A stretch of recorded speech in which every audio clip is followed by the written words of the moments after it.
When you are weary, my sister and brother, lean on my shoulder. We empower one another.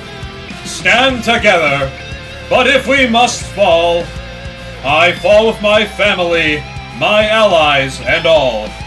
This new union we've formed shall not fade. Rise anew, my kingdom. Find unity in the crusade. My time on the material plane has been long and full of peril.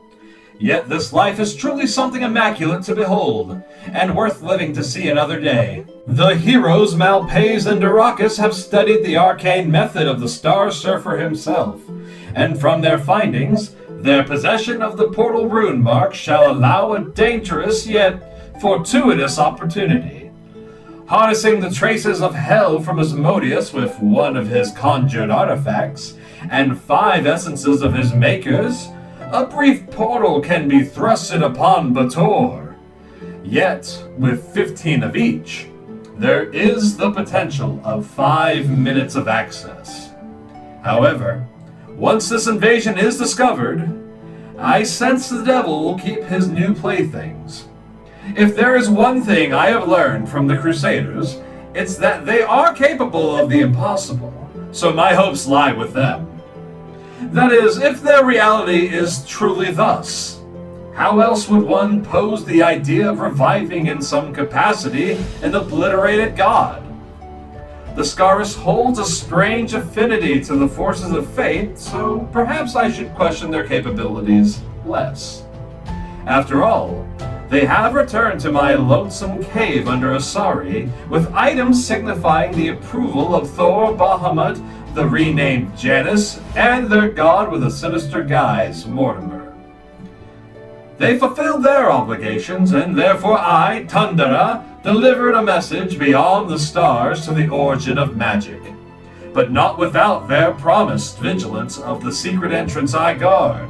For you see, when the 10th cycle began, Alima feared he would be unable to protect life for much longer, and how unfortunate it was that he was right. And so, he enacted a plan with the Star Surfer Vega, myself, and the god Seamus. From the core of planet Alima, the primordial avatar formed a sanctuary below that radiated life energy, allowing such nutritious foods to exist, with time slowly passing as long as the seal remained intact. The chosen few creatures to be sheltered by the world were born with the knowledge that they must keep each other safe and strong. Seamus was given the honor of proliferating the Emerald Core with his seed, as his will and blood brings joy, kindness, strength, and fertility.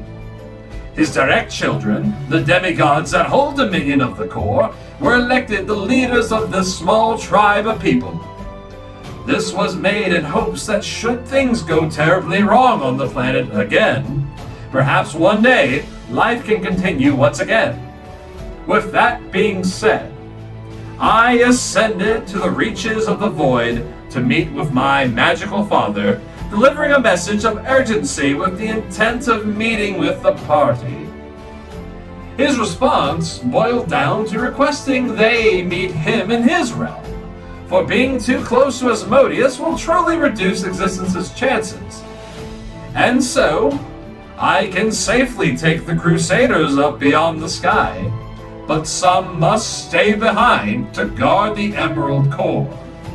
Upon my back rides Dascaris and Doracus, while Nyx and Malpais shall meet with the sheltered Fae folk below, and Mortimer, their god of famine, guards the entrance, though I must admit it has taken me time to trust his intentions. As for the mighty hero Gaul, I cannot recall if he rides my back or if he is part of the expedition group. He is welcome to either pursuit, though.